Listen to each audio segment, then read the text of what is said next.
because obviously it centres around Aaron Rodgers, who has been the talk of the town since he went into the darkness, and he came back from the darkness and is telling nobody nothing. Apparently has a wish list of who he wants to be at the Jets with him, and that is the Green Bay Packers offense. It's Mercedes Lewis is apparently in the building there. Alan Lazard is in the building. Rumours Randall Cobb's wanted. And also Odell Beckham Jr. is apparently a player that he wants over at the Jets as well. I mean, the Jets' offensive unit must have been full of beans thinking about getting Aaron Rodgers. Now they're thinking, oh, well, am I even going to have a space left? Because he just wants all his guys in. Well, it's Garrett Wilson, isn't it? It's the only one. The rest, no, none of them. They're all going to be going. Only Garrett Wilson's going to be the survivor, I think, the way that they're talking. I don't think they've got much at tight end, to be honest, have they? And Mercedes Lewis is kind of a blocker anyway, so he's just going to be a bit extra. Cobb, I mean, they got rid of Berrios, so that would kind of make sense as pretty much the same sort of type of player. Lazard, Corey Davis, I suppose, would be the replacement for him.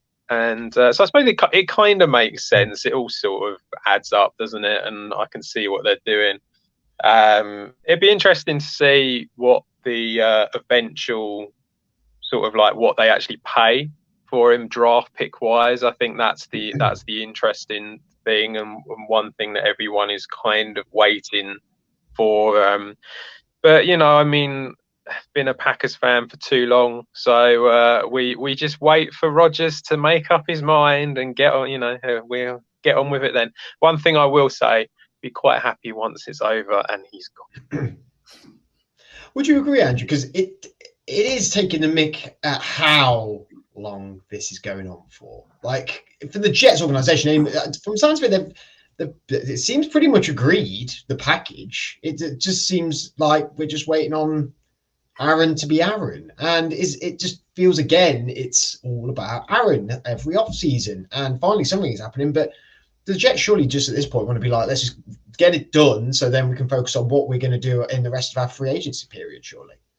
Yeah, I'm a little bit unsure of why they're jumping through so many hoops to sort of land this as well. He's a 39-year-old quarterback.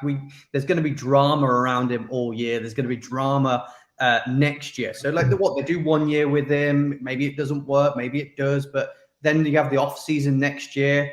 What's he going to do? Say, I want to be traded to the Vikings. That he's got a scenario in his head.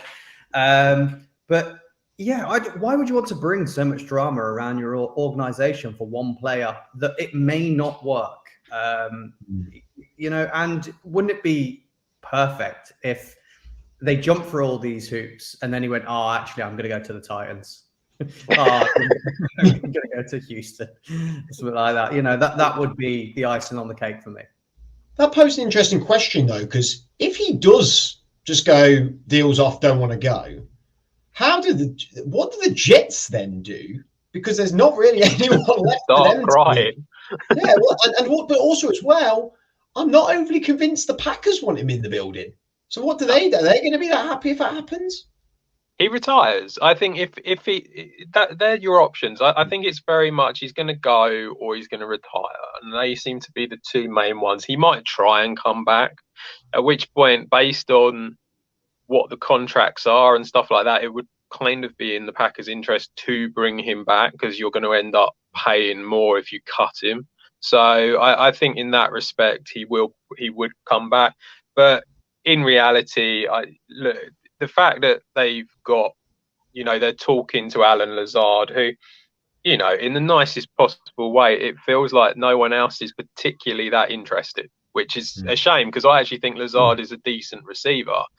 But the other teams, they don't seem that bothered. It seems like the Jets are the main ones that are kind of talking to him purely because Rodgers has said so.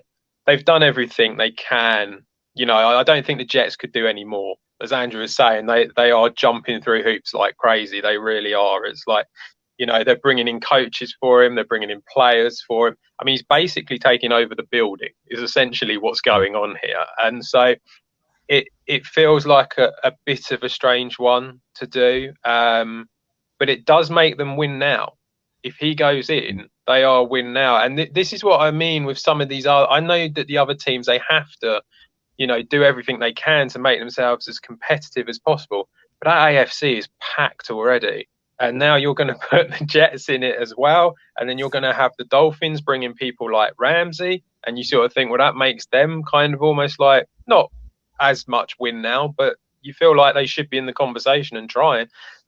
It's very bizarre. There's a lot of teams that are kind of pushing all their chips in. And the Jets, are, if they can get him, are probably doing that. But I don't know if it's necessarily going to work.